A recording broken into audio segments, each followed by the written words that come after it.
Welcome to Reform Thinking and our deep dive for today. We're looking at a really foundational debate, one that pushes us to think about what grounds our entire understanding of reality. We'll be examining a classic intellectual clash between Dr. Greg Bahnsen, who is a Christian theist, a proponent of presuppositional apologetics, and Dr. Gordon Stein, who argued from an atheistic viewpoint. Our goal here is really to pull out the core arguments from their discussion. We want to focus on how each of them tried to build a foundation for things like logic, science, and morality. And just so you know, all this comes from analysis found in notes and transcripts from Lecture 6 on Apologetics and Evangelism by Dr. Michael Vlach and Professor Jesse Johnson. That's right. And this isn't just, some abstract academic thing. This debate really makes us grapple with questions that affect everyone, like what makes reasoning possible? How do we even figure out right from wrong? And what explains the order we see in the universe? Bahnsen and Stein, they're both presenting these big picture worldviews. You can think of them as frameworks, the lenses they use to interpret everything. Our aim today is just to clarify how each debater defined and try to justify their positions on these really central questions. We're not here to pick a side, but to give you clarity on their arguments so you can understand what each was trying to put forward. Okay, let's start where rational thought really has to begin. Logic itself. The basic question they both tackled was, well, it sounds simple, but it's deep. What are the laws of logic, and how do we know they're valid? Dr. Bahnsen, coming from his Christian theistic and specifically Reformed perspective, had a very particular claim here. Yeah, for Bahnsen, logic isn't something humans invented or just agreed upon. Not at all. His view is that these laws are actually built into the very character of God. It's fundamental to who God is. He described them as a reflection of the way God thinks and expects us to think. So from that Reformed standpoint, logic is grounded in the Creator's own perfect rationality. It's not arbitrary. Bahnsen called them universal, unchanging, and invariant truths, meaning they apply everywhere, always, the same way, whether you're thinking about math or just cause and effect in the everyday world. And he also argued they're preconditions of experience. You have to assume them before you can even think or experience anything coherently. He saw them as more conceptual in nature rather than empirical. You can't test the law of non-contradiction in a lab, right? Right, you can't see it under a microscope. Yep, exactly. You presuppose it even to design the experiment. And Bahnsen argued this non-empirical nature is a big problem for worldviews that try to ground everything in observation alone. He flat out said that no other worldview, especially atheism, can account for universal, invariant abstract entities like logic or even math. So he often argued that when atheists use logic maybe to make an argument or do science, they're actually, in his words, borrowing his worldview. Borrowing his worldview. Why? Because, as he saw it, their own framework just doesn't have the philosophical resources to explain where these universal, unchanging truths come from. If logic was just, say, a human convention, Bahnsen argued, then why aren't contradictory systems seen as equally rational? But that's not how we actually operate, is it? No, not at all. Right. And ultimately, Bahnsen stated directly that God cannot be irrational. Rationality itself is measured against God's thinking and his revelation. For Bahnsen, coherent thought itself is tied to a rational God. Okay, so for Bahnsen, logic isn't just a handy tool. It's like a divine signature on reality and our minds. Without that divine grounding, logic kind of floats free, maybe becomes arbitrary. So how did Dr. Stein, from his atheistic view, tackle this same fundamental question about logic? Well, Stein came at it from a completely different direction, as you'd expect. He defined logic mostly as a human construct, something we developed, its basis.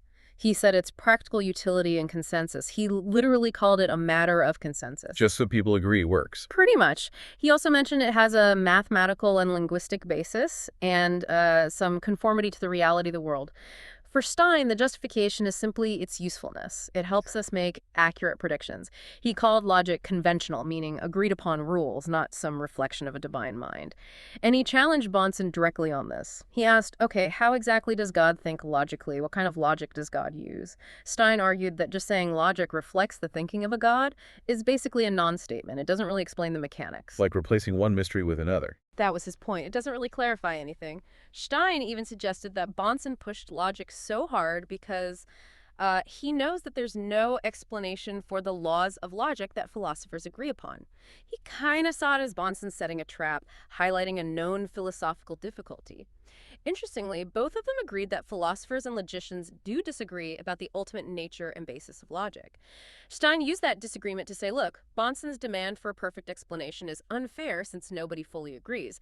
But Bonson, of course, used that same disagreement to argue, see, non-theistic explanations just fall short. They can't account for it.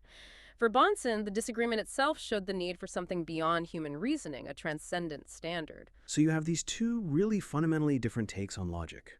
One roots it in God's unchanging nature, making it absolute. The other sees it as a human agreement, driven by usefulness, maybe evolving. And this isn't just philosophy in an ivory tower, right? Understanding this difference helps you see why people argue about truth itself so differently. If logic is human-made, maybe absolute certainty is hard to come by. If it's divine, there's an objective standard out there, whether we recognize it or not. This really sets the stage for everything else, like science and morality. Which brings us naturally to the next point. How does this affect how we see the universe and do science? Yeah, building right off that logic discussion, the debate moved into science, specifically this idea of the uniformity of nature. And here you almost feel the presence of David Hume, the old Scottish philosopher. Hume, famously, questioned the whole basis of induction, the idea that the future will resemble the past just because it always has. He argued there's actually no rational basis for expecting the future to be like the past. That's a strong claim. Hume said, if you assume the future will be like the past, just based on past observations, you're actually begging the very question. You're assuming the thing you need to prove. So for Hume, science might just be based on convention or habits of thought, because there's no logical guarantee that things will stay consistent. He even famously said you couldn't know for sure the sun was going to rise tomorrow based on induction. Past performance doesn't logically guarantee future results. And this problem of induction, it's still a challenge for philosophy of science today. Right, and Bonson jumped right on Hume's challenge. He saw it as a critical weakness, something an atheistic worldview, in his view, just couldn't properly answer. He argued that without a personal God who imposes order on the universe, there is no basis for assuming the uniformity of nature. And that uniformity is absolutely essential for science to even work. From that Reformed theological angle, it's God's consistent character and sovereign rule that ensures the universe behaves in an orderly, predictable way, making science possible. Bonson really hammered Hume's point about begging the question. Just saying, well, it's always been that way before, so it probably will be again, is just assuming the conclusion. Doesn't explain why it's regular. Exactly. Yeah. He pressed Stein. Unless there's an underlying reason for that regularity, past observations don't logically guarantee future ones. For Bonson, the fact that Stein couldn't, in his view, give a solid answer to Hume showed a major failure in the atheist worldview to account for laws of science. Okay. In Bonson's system, only a God who actively upholds the universe and its properties can guarantee that uniformity, giving a rational basis for induction. Okay, so Bonson uses Hume's skepticism to argue that atheism leaves science on shaky ground, without a real foundation for expecting consistency. How did Stein respond to that? Did he try to solve Hume's problem, or just work around it? Stein's response was pretty direct. He said he disagrees with Hume on the issue of induction, and basically asserted Hume was wrong about that one thing. Just disagreed. Did he offer a philosophical fix? Not really a philosophical solution in the way Bonson was demanding. It was more descriptive. Stein argued the uniformity of nature comes from the fact that matter has certain properties which it regularly exhibits. Simple as that. He gave examples, electrons always repel, atoms bond in certain ways. These are just inherent properties of matter, how it is. The universe is uniform because the stuff it's made of behaves uniformly. When Bonson pushed him, how can you know all electrons behave that way if you haven't tested them all? Stein basically relied on the lack of counter-evidence. He said, well, we don't see reports in physics journals of electrons suddenly attracting each other. He kind of accepted uniformity by default based on overwhelming scientific observation. A pragmatic approach, then. Yeah, very much so. He said, we see no evidence that things have switched around either, and if they did, if matter started behaving randomly, scientific experiments will go haywire and we'll know it right off the bat. It works, and we haven't seen it fail. That's the justification. He also made the point that science itself is atheistic, not meaning it denies God, but methodologically. Science, he argued, doesn't use God to explain things and operates on the understanding that matter behaves in a regular and therefore predictable way. That's a clear difference again. One view needs a divine governor ensuring order. The other trusts the observed inherent properties of matter itself. And the implications are significant, aren't they? What does it mean for how reliable science is, how we understand the cosmos? If nature is only uniform because we've seen it that way so far, what if that changes? Okay, so from the order of the universe, let's shift to something equally central and often more personal, morality. Right, let's get into morality and the problem of evil. This is often where these worldview discussions get really intense, when you say so. Started with Dr. Stein again. What would his take on moral laws and the existence of evil from an atheistic perspective? Stein's view on morality was, again, grounded in human experience and agreement. He stated that moral laws are primarily a matter of consensus. And he elaborated, saying this consensus is reinforced by the teachings of society, parents teaching children, schools, media, literature, even religious texts like the Bible. All these things shape our moral understanding through teaching and just socialization. Plus, societies pass laws to punish people that violate some of the more blatant cases of what the consensus deems wrong. So law backs up the social agreement. Now, when it came to defining evil in an atheist universe, he was very clear. Evil is that which decreases the happiness of people the most, or just the unhappiness of Pure utilitarianism. Exactly. He called it just straight utilitarianism. The goal is maximizing happiness for the most people. So if you're comparing two evils, the one causing more unhappiness is considered worse. Now, this obviously raises questions. How do you measure happiness? Whose happiness counts most? Can the group's happiness override an individual's? Stein acknowledged, we don't know it in some absolute sense, but it functions as the working standard based on consensus.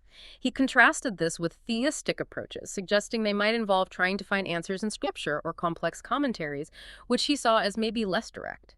Then Stein turned the existence of evil into an argument against God. He argued that all the suffering we see, animal pain, childhood cancers, dementia, natural disasters, parasites like tapeworms or malaria, he said this is incompatible with an all-good, all-knowing, and all-powerful God. The classic problem of evil argument. Right.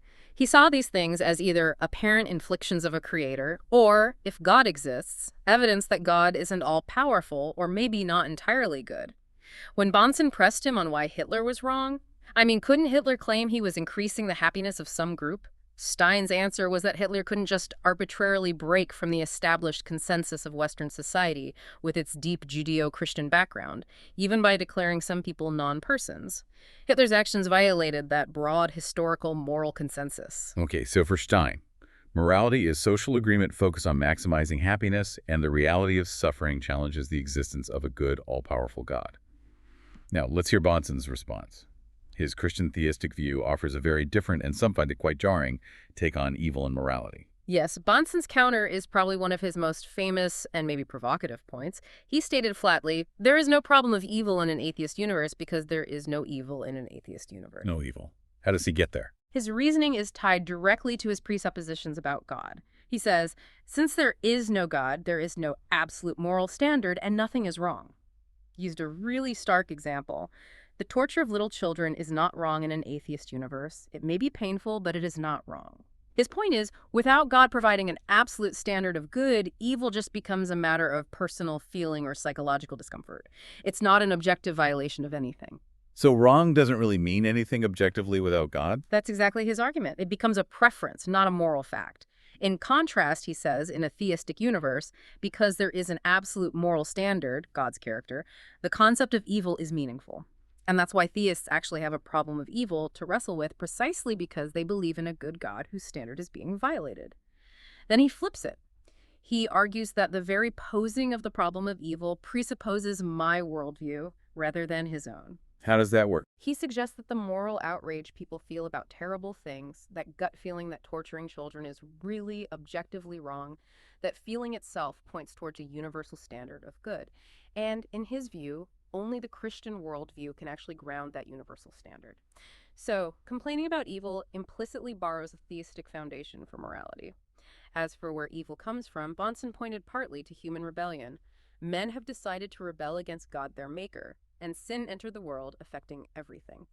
From the Reform view, the fall brought sin and suffering. But ultimately, Bonson affirmed God's sovereignty, saying God has planned it and governs everything that's in history.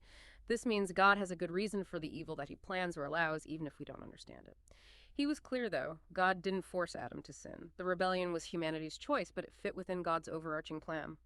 Bonson strongly attacked Stein's utilitarianism, calling it arbitrary and just a stipulated standard. He asked, why should anyone in an atheist universe follow a greatest happiness rule? He used the example of the Marquis de Sade, who enjoyed torturing women. Why should de Sade care about his victim's happiness more than his own pleasure? If morality is just stipulated, Bonson argued, then de Sade could just stipulate his own morality, and Stein would have no objective basis to condemn him, whose preference wins. A very pointed challenge. Extremely. Bonson asked Stein, why is there any moral obligation upon Hitler to live up to? Western morality in an atheist universe. There is no answer. He concluded that in a materialist universe, there are no laws, much less laws of morality. He challenged atheists to explain how binding laws of any sort could even exist in their worldview. His final point was that the atheist worldview simply cannot give us universal and absolute laws of morality. Wow. That's about as fundamental a disagreement as you can get, isn't it? It's not just about what is wrong, but why anything is wrong at all, who decides, and whether moral obligation even makes sense without God. This really highlights the need to be clear on terms, which leads us nicely into how they define basic labels like atheist and agnostic. Yeah, in debates like this, just defining your terms can be half the battle, right? It shapes how the arguments land. So how did Dr. Stein define atheist and agnostic?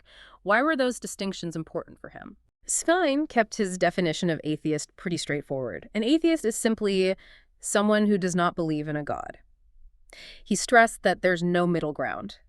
You either believe theism or you don't. Atheism, you either do or you don't. Yeah, so it's a binary for him. Exactly. If you're not actively affirming belief in God, then by his definition, you fall under the atheist category. Now, interestingly, he classified an agnostic as a subtype of atheist. That might surprise some people. He described two types. First, the Spencerian type, named after Herbert Spencer. These are agnostics who think it's impossible ever to know whether there is one or not. The question itself is unanswerable for humans. The second type is the person who has never examined the evidence and therefore has not made up his or her mind. But crucially, even in that undecided state, they still does not believe in a God. So since they aren't affirming theism, they fit under his broad atheist umbrella. Stein made sure to say he himself was not an agnostic. He believed the questions are solvable, and he felt he had examined the evidence and reached a conclusion non-belief. Okay, so Stein sees atheism as the default state of non-belief, and agnosticism is just a flavor of that. How did Bonson react to these definitions? Did his presuppositional approach change how he saw them? Bonson actually agreed briefly that agnosticism could be seen as a subclass of atheism. But then he added, for reasons different than have been suggested. Ah, so agreement but with a twist. Right. Stein focused on the state of belief, affirming or not affirming. Bonson likely viewed it through the lens of underlying assumptions. From his perspective, if you don't start by presupposing God, you're operating from an atheistic foundation, whether you call yourself agnostic or not. He also pointed out that Stein was using the traditional definition of atheist here, and hinted that Stein might have used a slightly different nuance earlier in the debate, defining an atheist as someone finding theistic proofs inadequate. Bonson was subtly suggesting Stein might be adjusting definitions strategically. But Bonson's more significant point was his claim that atheists also believe things on faith. Faith, how so? He clarified. By which I mean, they believe things they have not proven as yet by their senses. He wasn't talking about religious faith, but about unproven assumptions within naturalism, like assuming there must be a natural explanation for things that look miraculous, or assuming the future will be uniform without a solid, rational basis for that assumption. Bonson's argument is that everyone starts with foundational beliefs or commitments that aren't empirically proven, atheists included. Their faith might be in naturalism or materialism itself. It kind of flips the script, suggesting faith isn't just for religious folks. That's interesting. Even defining terms reveals these deep foundational assumptions everyone operates from, which leads to a really practical question. What kind of evidence would actually be strong enough to make someone like Stein or Bonson change their mind? What would it take? Given these huge differences in starting points, logic, science, morality, what would count as adequate evidence for God's existence for someone like Dr. Stein? What would convince him? Well, for Stein, it boiled down to something clearly violating the established laws of nature. He defined a miracle primarily as an event that violates the known laws of physics and chemistry. It had to be undeniably supernatural. He gave a couple of very specific, almost thought experiment examples. First, he said, if a podium right there in the room were to suddenly rose into the air 5 feet, stayed there for a minute, and then dropped right down again, that would be evidence of a supernatural. Because it breaks physics as we know it. Exactly. It would violate everything we knew about the laws of physics and chemistry. But he added a big caveat, provided there were no hidden wires, magnets, tricks, no natural explanation possible. He called it a supernatural violation of the laws, right in front of your eyes. It had to be observable, repeatable perhaps, and just totally inexplicable by science. His second example was similar. Any kind of a supernatural being putting in an appearance and doing miracles that could not be staged magic. So a direct, unambiguous manifestation of God, doing things clearly beyond human trickery. And he added, whatever this evidence was, it would also need to be logically non-contradictory. He was really looking for clear, empirical proof of something breaking the natural order in a way that couldn't be explained away. Okay, so Stein wants an undeniable, observable breach of natural law, something empirical that forces a rewrite of the science books. How did Bonson respond to this kind of demand for empirical miracles? What did his answer tell us about his view of belief in human nature? Bonson started by acknowledging that, yes, history is replete with things which would be apparently miracles to people. History has stories like that. But then he immediately questioned how an atheist would interpret such things. From a naturalistic view, he argued, these events would seem miraculous only because they were ignorant of all the causal factors. The assumption would always be that there's a natural cause we just haven't found yet. The worldview itself shapes the interpretation, you see. So the evidence gets filtered through the existing belief system. Precisely. What looks like a miracle to one person is just an unexplained natural event to another. But Bonson went deeper, touching on that reformed understanding of human nature and sin's effect on the mind. He argued that people are not made theist by miracles. Witnessing wonders doesn't automatically create faith. Instead, he said, people must change their worldview. Their hearts must be changed. They need to be converted. This gets at the idea of regeneration. A spiritual change is needed for genuine belief because our fallen nature is resistant to God. He pointed out that even people who saw Jesus perform incredible miracles firsthand, many still hardened their heart and eventually crucified the Lord of glory. So seeing isn't necessarily believing in the deepest sense. Right. Intellectual agreement that something unusual happened isn't the same as a fundamental shift towards God. And he came back to his point about atheists operating on faith, too. Even facing seemingly miraculous things, he suggested their naturalistic faith leads them to assume they believe things they have not proven as yet by their senses, namely, that there must be a natural explanation, even if they don't know it yet. They interpret the data to fit their starting assumptions. That is a really stark difference in what counts as proof. Stein wants an external physical event that breaks the rules. Bonson argues it's more about an internal transformation, a change in the whole way you see the world, which might happen before or alongside accepting any specific evidence. What a fascinating deep dive this has been into these core arguments. So as we wrap up this deep dive, we've really traced the core fault lines, haven't we? We saw Dr. Bonson's presuppositional approach, arguing you need the Christian worldview as the very foundation for logic, science, morality. It's the necessary starting point. And that's set against Dr. Stein's atheistic view, trying to build those foundations on human consensus, on usefulness, or just the way matter behaves. And Bonson's consistent charge was that atheists are essentially borrowing from the Christian framework when they use logic or rely on induction or make moral judgments. He saw an inconsistency there, using tools, he argued, that their own worldview couldn't actually justify or account for without God. It was a challenge to the coherence of their whole system. Yeah, ultimately, the debate shows us it's not just about different answers. It's about entirely different starting points, different ways of measuring what even counts as a good explanation for reality. It really pushes you to look beneath the surface arguments to those deeper commitments that shape everything. It really does. And this whole discussion of the Bonson-Stein debate, it kind of forces you, the listener, to think about your own foundations. We all operate from a worldview, whether we've thought much about it or not. It shapes how we see everything. So the question this leaves you with is, what is the ultimate basis for the rationality you use every single day? What grounds the moral sense you have? What makes sense of the order you see in the world around you? Which framework, when you really examine it, truly accounts for your experience of being alive and thinking and interacting in this universe? And what does that imply about the world and your place in it?